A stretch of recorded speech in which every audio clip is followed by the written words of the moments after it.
Hi welcome all to lettuce edutips 2.0. എല്ലാ PSC ഉദ്യോഗാർത്ഥികൾക്കും lettuce എഡ്യൂടിപ്സ് 2.0യിലേക്ക് സ്വാഗതം.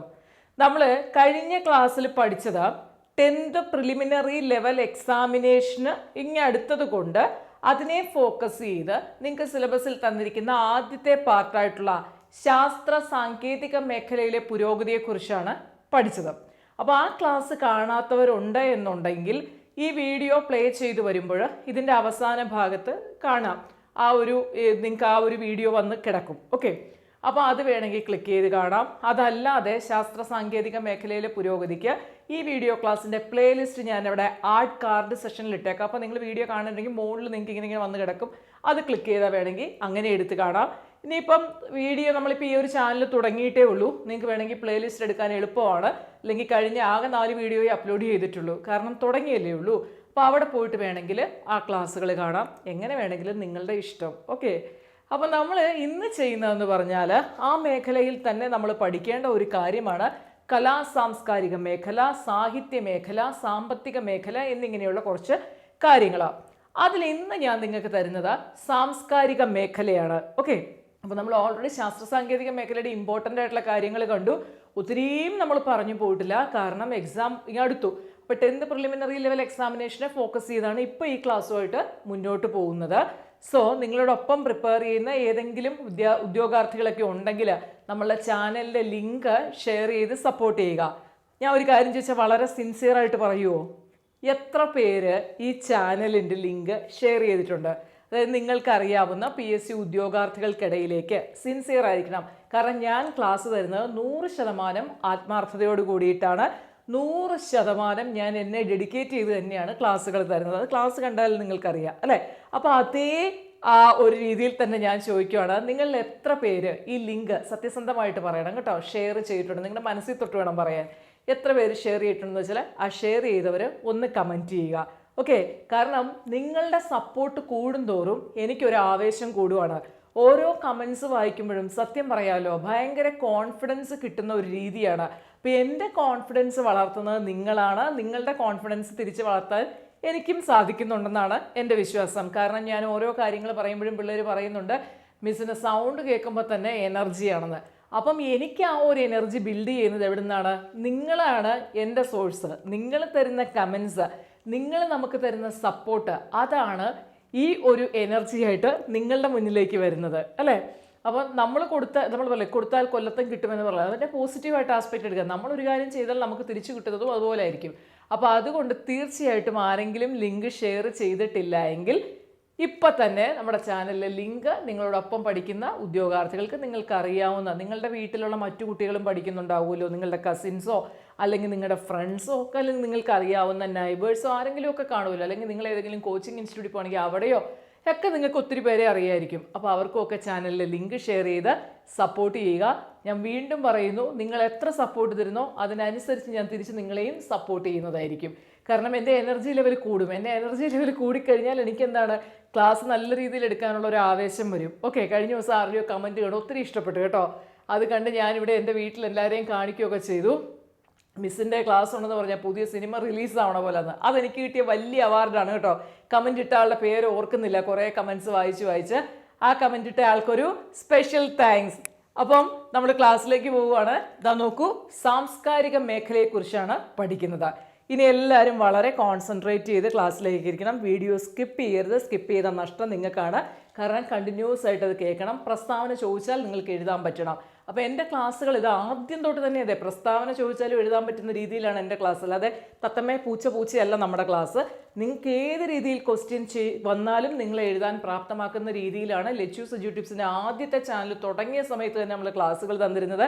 പഴയ കുട്ടികൾക്കൊക്കെ അറിയാം.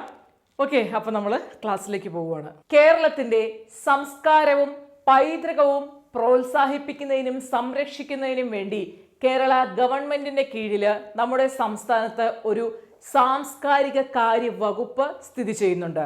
ഇപ്പോൾ സാംസ്കാരിക കാര്യ വകുപ്പിൻ്റെ ഒരു ചുമതല എന്ന് പറയുന്നത് കേരളത്തിന് സംസ്കാരം അല്ലേ, അത് പ്രോത്സാഹിപ്പിക്കുക, സംരക്ഷിക്കുക എന്നിവയ്ക്ക് വേണ്ടി പ്രവർത്തിക്കുന്നതാണ് കേരളത്തിലെ ഈ ഒരു സാംസ്കാരിക വകുപ്പ്. അപ്പോൾ ഈ സാംസ്കാരിക വകുപ്പിന് കീഴിൽ നിലവിൽ ധാരാളം സംഘടനകൾ പ്രവർത്തിക്കുന്നുണ്ട്. പലതവണ PSC ചോദിച്ചിട്ടുള്ള ഒരു ക്വസ്റ്റ്യൻ ഉണ്ട്. കേരളത്തിലെ സാംസ്കാരിക വകുപ്പ് മന്ത്രി ആര്? ഇപ്പൊ നമ്മൾ നിലവിലെയാണ് നമ്മൾ പഠിക്കുന്നത് അല്ലെ? ആരാണ്? കേരളത്തിലെ സാംസ്കാരിക വകുപ്പ് മന്ത്രിയാണ് സജി ചെറിയാൻ. പഠിച്ചു വെച്ചേക്കണം കേട്ടോ. കേരളത്തിലെ സാംസ്കാരിക വകുപ്പ് മന്ത്രി. അറിയത്തില്ലാത്തവരുടെ ശ്രദ്ധയിലേക്ക് എഴുതിയെടുക്കുക നോട്ട്ബുക്കിലേക്ക്. ഇന്നലെ ഞാൻ പറഞ്ഞു ശാസ്ത്ര സാങ്കേതിക മേഖലയ്ക്ക് ഒരു നോട്ട്ബുക്ക് എടുക്കാൻ പറഞ്ഞു. അപ്പോൾ ആ നോട്ട്ബുക്കിന് തൊട്ട് താഴെ എഴുതിക്കുക സാംസ്കാരിക മേഖല. അപ്പം ഓർത്ത് വയ്ക്കുക, കേരളത്തിലെ സാംസ്കാരിക വകുപ്പ് മന്ത്രിയാണ് ആര്? സജി ചെറിയാൻ. ഇതുപോലുള്ള ക്വസ്റ്റ്യൻസ് കറണ്ട് റിലേറ്റഡ് PSC ചോദിക്കാറുണ്ട്. അപ്പം ഞാനിവിടെ പറഞ്ഞ എന്താണ്? കേരളത്തിൻ്റെ സംസ്കാരം സംരക്ഷിക്കുന്നതിനും പ്രോത്സാഹിപ്പിക്കുന്നതിനും വേണ്ടിയിട്ടുള്ളതാണ് ഈ ഒരു വകുപ്പ്. ഇതിന് കീഴിൽ ധാരാളം സംഘടനകൾ പ്രവർത്തിക്കുന്നു എന്ന് പറഞ്ഞല്ലേ. അപ്പം അങ്ങനെയുള്ള സംഘടനകളായിട്ട് നമുക്ക് പറയാവുന്നതാണ്, അല്ലെങ്കിൽ അങ്ങനെയുള്ള സ്ഥാപനങ്ങളുണ്ട്. അപ്പം ആ സ്ഥാപനങ്ങളാണ് ഏതൊക്കെ? കേരള കലാമണ്ഡലം, കേരള ചലച്ചിത്ര അക്കാദമി, കേരള ചലച്ചിത്ര വികസന corporation, Kerala Lalithakala academy, Kerala folklore academy, Kerala Sangeetha Nataka academy, Malayalam mission അല്ലേ, അതുപോലെ ഭാരത് ഭവൻ, വാസ്തുവിദ്യ ഗുരുകുലം, പിന്നെ ഭാഷാ ഇൻസ്റ്റിറ്റ്യൂട്ട്, ഇങ്ങനെയുള്ള ധാരാളം, അതുപോലെ പൈതൃക പഠന ഗ്രാമം, ഇങ്ങനെ പല കാര്യങ്ങൾ, പല സ്ഥാപനങ്ങൾ അല്ലെങ്കിൽ പല സംഘടനകൾ നമ്മളെ ഈ ഒരു സാംസ്കാരിക വകുപ്പിന് കീഴിൽ പ്രവർത്തിക്കുന്നുണ്ട്. അപ്പൊ ഇതില് ചിലതെല്ലാം നമ്മളോട് PSC മുൻവർഷ പരീക്ഷകളിൽ ചോദിച്ചിട്ടുണ്ട് എന്ന് പറയുമ്പോൾ PSC ചോദിക്കുന്നത് അത് എവിടുന്നാണ്? ഈ ഒരു ഏരിയയിൽ നിന്നാണ് എന്നുള്ളത് നിങ്ങൾ മനസ്സിലാക്കി വെക്കണം. സോ അതുകൊണ്ട് നമ്മൾ നമ്മുടെ സംസ്കാരം എന്ന് പറയുമ്പോൾ തന്നെ നമുക്ക് ആദ്യം പഠിച്ചെടുക്കേണ്ട ഒരു ടോപ്പിക്കാണ് കേരള കലാമണ്ഡലം. ഇടയ്ക്ക് സ്ക്രാച്ച് വീഴുന്നുണ്ട് സൗണ്ടിന്, അതാണ്. അപ്പൊ കേരള കലാമണ്ഡലം. സോ ഈ കേരള കലാമണ്ഡലം എന്നുള്ള ഈ ഒരു ടോപ്പിക്കിൽ നിന്ന് PSC ക്വസ്റ്റ്യൻസ് പല എക്സാമിനേഷനും ചോദിച്ചു കാണാറുണ്ട്. അപ്പം നിങ്ങൾക്കും കിട്ടാൻ സാധ്യതയുള്ളതാണ്. ഒരുപക്ഷെ ഈ ഒരു എക്സാമിന് കിട്ടിയില്ല എങ്കിലും നിങ്ങൾ നിരന്തരം എക്സാം എഴുതിക്കൊണ്ടിരിക്കുകയല്ലേ. PSC പ്രിപ്പയർ ചെയ്യുമ്പോൾ അങ്ങനെയാണല്ലോ, നമുക്കൊരു ജോലി കിട്ടി എന്ന് നമുക്ക് ഉറപ്പ് വരുന്നത് വരെ, നമ്മൾ സർവീസിൽ കയറി എന്ന് നമുക്ക് ഉറപ്പ് വരുന്നത് വരെ നമ്മൾ എന്ത് ചെയ്യും? എക്സാം എഴുതും. അപ്പോൾ ഒരിടത്തല്ല എങ്കിൽ മറ്റൊരിടത്ത് നിങ്ങൾക്കത് യൂസ്ഫുൾ ആയിരിക്കും. സോ നമുക്ക് ഇന്ന് ഇവിടെ പഠിച്ചെടുക്കാം. സാംസ്കാരിക മേഖലയിൽ നമുക്ക് പഠിക്കേണ്ട ടോപ്പിക്കാണ് കേരള കലാമണ്ഡലം. അതിൽ നിന്ന് PSC ചോദ്യങ്ങൾ ചോദിച്ചത് കൊണ്ടും അത് ഇമ്പോർട്ടൻ്റ് ആയതുകൊണ്ടുമാണ് നമ്മൾ ആ ടോപ്പിക്ക് ഇന്ന് ചെയ്തു പോകുന്നത്. സോ എല്ലാവരും റെഡിയല്ലേ? നമുക്ക് പഠിക്കാം. ഓക്കെ, കേരള കലാമണ്ഡലത്തെക്കുറിച്ച് എന്തെല്ലാം പഠിച്ചു വെക്കണം? എക്സാം ഓറിയൻ്റഡ് ആയിട്ട് മാത്രമാണ് പറയുന്നത്, മസ്റ്റായിട്ടും പഠിക്കണം. അപ്പം ശ്രദ്ധിച്ച് കേട്ടോളൂ. പ്രസ്താവന വന്നാൽ നിങ്ങൾക്ക് എഴുതാൻ പറ്റണം. അത് എഴുതാൻ പറ്റണമെങ്കിൽ എൻ്റെ ലെക്ചർ കേൾക്കണം. ഓക്കെ, ഞാൻ പറയുന്നത് കേൾക്കണം. കേരള കലാമണ്ഡലം സ്ഥിതി ചെയ്യുന്നത് തൃശ്ശൂർ ജില്ലയിലെ ചെറുതുരുത്തിയിലാണെന്ന് നമുക്ക് എല്ലാവർക്കും അറിയാം. ഇനി അറിയത്തില്ലാത്തവരുണ്ടെങ്കിൽ മനസ്സിലാക്കുക. കേരള കലാമണ്ഡലം സ്ഥിതി ചെയ്യുന്നത് എവിടെയാണ്? ചെറുതുരുത്തി, തൃശ്ശൂരാണ്. നമ്മൾ പറയുന്നത് ഇങ്ങനെയാണ്: ഭാരതപ്പുഴയുടെ തീരത്ത് ചെറുതുരുത്തി, തൃശ്ശൂരാണ് എന്ത് ചെയ്യുന്നത്? കേരള കലാമണ്ഡലം സ്ഥിതി ചെയ്യുന്നത്. അപ്പം ഈ കേരള കലാമണ്ഡലത്തിൻ്റെ ഒരു ചെറിയ ഹിസ്റ്ററി ഒന്ന് അറിഞ്ഞു വെക്കാം. 20-ാം നൂറ്റാണ്ടിൽ, ഓക്കെ, അപ്പോൾ 20-ാം നൂറ്റാണ്ടിൽ നമ്മുടെ മഹാകവി വള്ളത്തോളും കലാപ്രചാരകനായിരുന്ന മണക്കുളം മുകുന്ദരാജയും മോഹിനിയാട്ടം, കൂടിയാട്ടം, കഥകളി എന്നിങ്ങനെയുള്ള 3 ക്ലാസിക്കൽ കലാരൂപങ്ങൾക്ക് പുതുജീവൻ നൽകിക്കൊണ്ട്, അല്ലെങ്കിൽ ആ കഥകൾ ക്ഷയിച്ചു കിടക്കുകയായിരുന്നു, അവയ്ക്കൊരു 2ാം ജന്മം നൽകിക്കൊണ്ട് അതിൻ്റെ പ്രോത്സാഹനത്തിനായിട്ട് അല്ലെങ്കിൽ ആ കല സംരക്ഷിക്കുന്നതിന് വേണ്ടിയിട്ട് കേരള കലാമണ്ഡലം എന്ന പേരിലൊരു സൊസൈറ്റി രൂപീകരിക്കുകയുണ്ടായി. അപ്പോൾ കേരള കലാമണ്ഡലത്തിൻ്റെ സ്ഥാപകൻ ചോദിച്ചു കഴിഞ്ഞാൽ സാധാരണ നമ്മൾ വള്ളത്തോൾ നാരായണ മേനോൻ മാത്രമേ പറയാറുള്ളൂ. ഇനിയിപ്പോൾ നിങ്ങൾക്ക് പ്രസ്താവന ടൈപ്പ് ചോദിക്കുമ്പോൾ വള്ളത്തോൾ നാരായണ മേനോനോടൊപ്പം തന്നെ മണക്കുളം രാജയും കൂടി കണ്ടു കഴിഞ്ഞാൽ അതൊരിക്കലും തെറ്റല്ല. എന്താണ്? വള്ളത്തോൾ നാരായണ മേനോനും മഹാകവി ശ്രീ വള്ളത്തോൾ നാരായണ മേനോനും കലാപ്രചാരകനായിട്ടുള്ള മണക്കുളം മുകുന്ദരാജയും കൂടിയാണ് എന്ത് ചെയ്യുന്നത്? കേരള കലാമണ്ഡലം എന്ന പേരിൽ ഒരു സൊസൈറ്റി രൂപീകരിക്കുന്നത്. അപ്പോൾ ആദ്യം ഇത് രൂപീകരിച്ചിട്ട് 1930 കുന്നംകുളത്ത് കക്കാട് വീട്ടിൽ വെച്ചിട്ടാണ് ഇതെന്ത് ചെയ്യുന്നത്? ഇതാദ്യമായിട്ട് ഉദ്ഘാടനം ചെയ്യുന്നത്. പിന്നീട് അത് അമ്പലപുരത്തേക്ക് മാറ്റി. അതിനുശേഷം 1936 എന്ത് ചെയ്തു? അത് ചെറുതുരുത്തി ഗ്രാമത്തിലേക്ക് മാറ്റുകയുണ്ടായി. അപ്പം നമ്മൾ സാധാരണ പഠിക്കുന്നത് എങ്ങനെയാണ്? കേരള കലാമണ്ഡലം സ്ഥാപിതമായതെന്ന് എന്നാണ് 1936. അപ്പം അതിൻ്റെ കാര്യം ഇതാണ്: ചെറുതുരുത്തിയിൽ കേരള കലാമണ്ഡലം സ്ഥാപിതമാകുന്ന എപ്പോഴാണ്? 1936 ആണ്. അപ്പം ഇവിടുന്ന് ക്വസ്റ്റ്യൻ എങ്ങനെ കിട്ടുമെന്ന് ചോദിച്ചു കഴിഞ്ഞാൽ, കേരള കലാമണ്ഡലം സ്ഥിതി ചെയ്യുന്നത് എവിടെയാണ്? ചെറുതുരുത്തിയിലാണ്. കേരള കലാമണ്ഡലത്തിന്റെ സ്ഥാപകൻ വള്ളത്തോൾ നാരായണ മേനോൻ. അതോടൊപ്പം തന്നെ മനസ്സിൽ ഉണ്ടായിരിക്കണം, കൂടെ ആരും ഉണ്ടായിരുന്നു? മണക്കുളം മുകുന്ദരാജയും ഉണ്ടായിരുന്നു. ചെറുതുരുത്തിയിൽ കേരള കലാമണ്ഡലം സ്ഥാപിതമായ വർഷം 1936. അപ്പോൾ ഇതിൽ PSC ഈ 3 രീതിയിലും ക്വസ്റ്റ്യൻ ചോദിച്ചിട്ടുണ്ട്. ഇനിയും PSCക്ക് ക്വസ്റ്റ്യൻ ചോദിക്കണമെങ്കിൽ ഇങ്ങനെ ചോദിക്കാനായിട്ട് സാധ്യതയുള്ളൂ. അപ്പോൾ അതുകൊണ്ട് പഠിച്ചു വെക്കുക. ഇനി ഏതെങ്കിലും രീതിയിൽ പ്രസ്താവന ചോദ്യം ചോദിച്ചാൽ ആൻസർ ചെയ്യാൻ വേണ്ടിയാണ് ഇത്രയും നീട്ട് ഞാൻ പറഞ്ഞു വരുന്നത്. സോ ഇപ്പോൾ പറഞ്ഞ കാര്യങ്ങൾ നിങ്ങളുടെ മനസ്സിലുണ്ടായിരിക്കണം. ഓർമ്മ നിൽക്കുന്നില്ല എങ്കിൽ 2-3 പ്രാവശ്യം വീഡിയോ ഒരു ഹെഡ്സെറ്റ് എന്തെങ്കിലും വെച്ച് കേട്ടാൽ മതി. അപ്പോൾ നിങ്ങളുടെ മനസ്സിലേക്ക് വന്നോളും കേട്ടോ. കേരള സർക്കാരിൻ്റെ സാംസ്കാരിക വകുപ്പിന് കീഴിൽ പ്രവർത്തിക്കുന്ന ഒരു ഗ്രാന്റ് ഇൻ എയ്ഡ് സ്ഥാപനമാണ് കേരള കലാമണ്ഡലം. ഇത് വേണമെങ്കിൽ പ്രസ്താവനയായിട്ടൊക്കെ തരുമ്പോൾ ചോദിക്കാം. കേരള സർക്കാരിൻ്റെ സാംസ്കാരിക വകുപ്പിന് കീഴിൽ പ്രവർത്തിക്കുന്ന ഒരു ഗ്രാന്റ് ഇൻ എയ്ഡ് സ്ഥാപനമാണ് കേരള കലാമണ്ഡലം. കേരള കലാമണ്ഡലത്തിന് India government deemed university for art and culture പദവി നൽകിയത് 2006 ഡീംഡ് യൂണിവേഴ്സിറ്റി എന്ന് പറഞ്ഞു കഴിഞ്ഞാൽ ഇങ്ങനെ ചോദിക്കാറുണ്ട് PSC ചില സമയത്ത് നമ്മളോട്. കൽപ്പിത സർവകലാശാല പദവി, ഡീംഡ് യൂണിവേഴ്സിറ്റി എന്ന് പറഞ്ഞാൽ കൽപ്പിത സർവകലാശാല. എന്താണ് ഈ കൽപ്പിത സർവകലാശാലയുടെ പ്രത്യേകത? കൽപ്പിത സർവകലാശാലയുടെ പ്രത്യേകത എന്ന് പറഞ്ഞു കഴിഞ്ഞാൽ അങ്ങനെയുള്ള സർവകലാശാലകൾക്ക്, ഡീംഡ് യൂണിവേഴ്സിറ്റികൾക്ക് അല്ലെങ്കിൽ കൽപ്പിത സർവകലാശാലകൾക്ക് സ്വതന്ത്രമായി കോഴ്സ് ചെയ്യാനുള്ള അധികാരമുണ്ട്. അതുപോലെ സ്വതന്ത്രമായിട്ട് അവർക്ക് ഫീസ് നിശ്ചയിക്കാനുള്ള അധികാരമൊക്കെയുണ്ട്.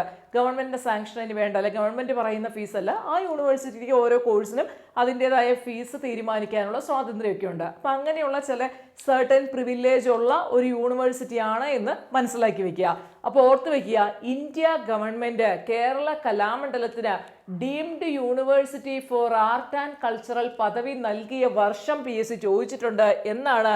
2006. ഇനിയും ചോദിച്ചേക്കാം മക്കളെ, നിങ്ങൾ പഠിച്ചു വെക്കണം. അതുപോലെ 2010 യൂണിവേഴ്സിറ്റി ഗ്രാന്റ്സ് കമ്മീഷൻ അല്ലെങ്കിൽ UGC കേരള കലാമണ്ഡലത്തിന് A കാറ്റഗറി പദവി നൽകുകയുണ്ടായി. അപ്പം അതും പഠിച്ചു വയ്ക്കുക. കേരള കലാമണ്ഡലത്തിന് UGC അല്ലെങ്കിൽ university grants commission A category പദവി നൽകിയത് എന്നാണ് എന്നൊന്ന് അറിഞ്ഞു വെക്കുക. എന്നാണത്? 2010. ഇതിനകത്ത് മോസ്റ്റ് ഇമ്പോർട്ടൻ്റ് ഈ 2006. പിന്നെ ഗ്രാന്റിനേഡൊക്കെ ഞാൻ ചുമ്മാ എനിക്ക് തമാശ തോന്നിയിട്ടോ അല്ലെങ്കിൽ നേരം പോലെ പറഞ്ഞതല്ല. പ്രസ്താവന ഇൻ കേസ് ചോദിച്ചാൽ മാർക്ക് പോകരുത്. അപ്പോൾ ഇതൊരു 10th ലെവൽ പ്രിലിമിനറി ലെവൽ എക്സാമിൻ്റെ മാത്രം ക്ലാസ് ആയിട്ട് കണക്കാക്കരുത്.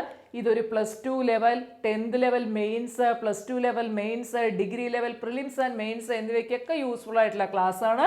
അത്രയും നല്ല രീതിയിലാണിത് നിങ്ങളിലേക്ക് എത്തിക്കുന്നത്. ഓക്കെ.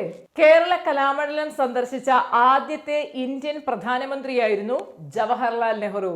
1955 കേരള കലാമണ്ഡലത്തിന്റെ രജത ജൂബിലിയോടനുബന്ധിച്ചാണ് എന്ത് ചെയ്തത്? അന്നത്തെ പ്രൈം മിനിസ്റ്റർ ആയിട്ടുള്ള ജവഹർലാൽ നെഹ്റു കേരള കലാമണ്ഡലം സന്ദർശിക്കുന്നത്. അപ്പോൾ അതൊന്ന് ജസ്റ്റ് അറിഞ്ഞു വെച്ചേക്കണം. കേരള കലാമണ്ഡലം സന്ദർശിച്ച ആദ്യത്തെ പ്രധാനമന്ത്രി ജവഹർലാൽ നെഹ്റു ആണ്. ജവഹർലാൽ നെഹ്റുവിന് ശേഷം VP സിംഗ്, അതുപോലെ തന്നെ ഇന്ദിരാഗാന്ധി, മൻമോഹൻ സിംഗ് എന്നിവരൊക്കെ എന്ത് ചെയ്തിട്ടുണ്ട്? കേരള കലാമണ്ഡലം സന്ദർശിക്കുകയുണ്ടായി. അത് നമുക്ക് വേണ്ട. കേരള കലാമണ്ഡലം സന്ദർശിച്ച ആദ്യ പ്രധാനമന്ത്രി എന്നെങ്ങാനും എപ്പോഴെങ്കിലും PSCക്ക് ഒരു ക്വസ്റ്റ്യൻ ചോദിക്കാൻ തോന്നിയാൽ അറിഞ്ഞു വെക്കുക, അത് ജവഹർലാൽ നെഹ്റു ആണ്. അതുപോലെ തന്നെ കേരള കലാമണ്ഡലത്തിന്റെ ആദ്യത്തെ വൈസ് ചാൻസലർ ആയിരുന്നു KG പൗലോസ്. പഠിച്ചു വെക്കണം. കേരള കലാമണ്ഡലത്തിന്റെ ആദ്യത്തെ vice chancellor KG Paulose. Kerala കലാമണ്ഡലത്തിന്റെ നിലവിലെ vice chancellor, most important, Kerala കലാമണ്ഡലത്തിന്റെ നിലവിലെ വൈസ് ചാൻസലറാണ് professor B Ananthakrishnan. Okay, professor B Ananthakrishnan.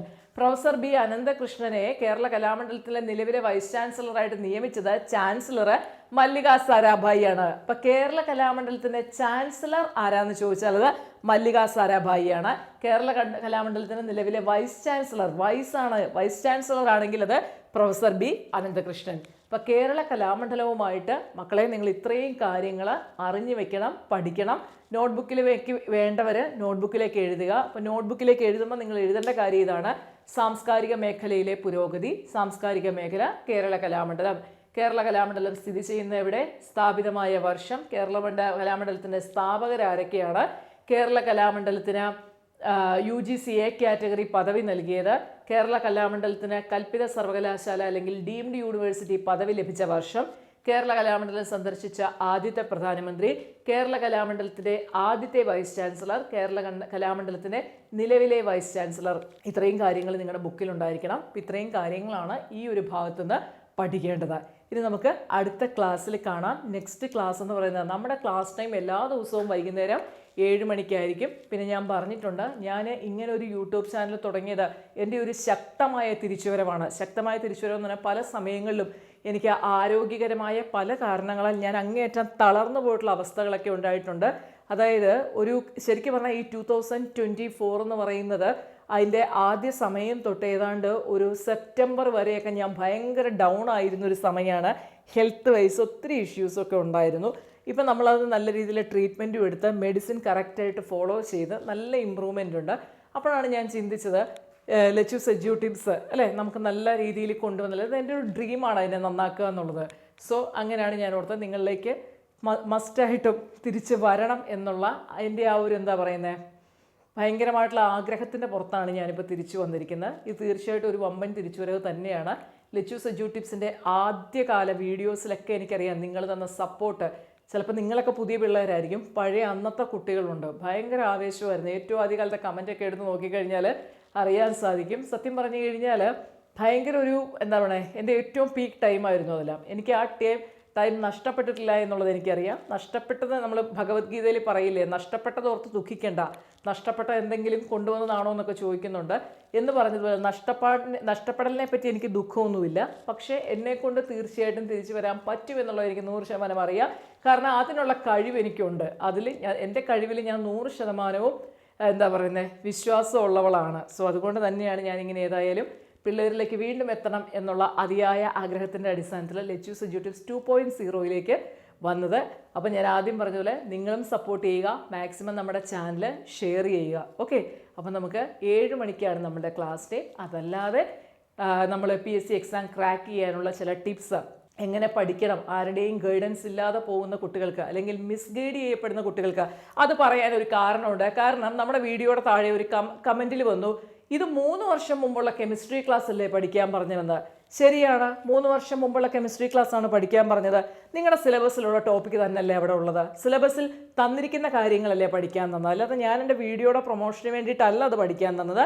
ഞാൻ നിങ്ങളെ ഗൈഡ് ചെയ്യുന്നു. അത് പഠിച്ചു കഴിഞ്ഞാൽ നിങ്ങൾക്ക് തീർച്ചയായിട്ടും കെമിസ്ട്രി നല്ല രീതിയിൽ ക്രാക്ക് ചെയ്യാൻ പറ്റുമെന്നുള്ളത് കൊണ്ടാണ് അത് പറഞ്ഞു തന്നത്. ഓക്കെ, അല്ലാതെ 3 വർഷം മുന്നേ 2 വർഷം മുമ്പേ നമ്മൾ വർഷം നോക്കേണ്ട കാര്യമില്ല. നിങ്ങൾക്ക് പഠിക്കാനുള്ള കണ്ടന്റ് അതിലുണ്ടോ എന്നാണ് ചെക്ക് ചെയ്യേണ്ടത് കേട്ടോ. അപ്പോൾ എനിക്ക് മനസ്സിലായത് പിള്ളേർ പലപ്പോഴും മിസ്ഗൈഡ് ചെയ്യപ്പെടുന്നുണ്ട്. ഒരിക്കലും നിങ്ങൾ ഒരു മിസ്ഗൈഡൻസിനും വിധേയരാകാതിരിക്കുക. ശരിയായി പഠിക്കേണ്ട രീതിയിലേക്ക് തിരിച്ചു വരിക. അങ്ങനെ പഠിച്ചാൽ മാത്രമേ ജോലി കിട്ടുള്ളൂ. അല്ലാതെ മിസ്ഗൈഡ് ചെയ്യപ്പെടുന്നത് കൊണ്ട് ഒരിക്കലും നിങ്ങളെങ്ങും ആകാൻ പോകുന്നില്ല കേട്ടല്ലോ. അപ്പോൾ നമുക്ക് അടുത്ത ക്ലാസ്സിൽ കാണാം. പിന്നെ അല്ലാതെ ടിപ്സ് അതുപോലെ മോട്ടിവേഷൻ കാര്യങ്ങളൊക്കെ ഈ ഒരു ചാനലിലൂടെ തരുന്നതായിരിക്കും. അപ്പം ബൈ ബൈ.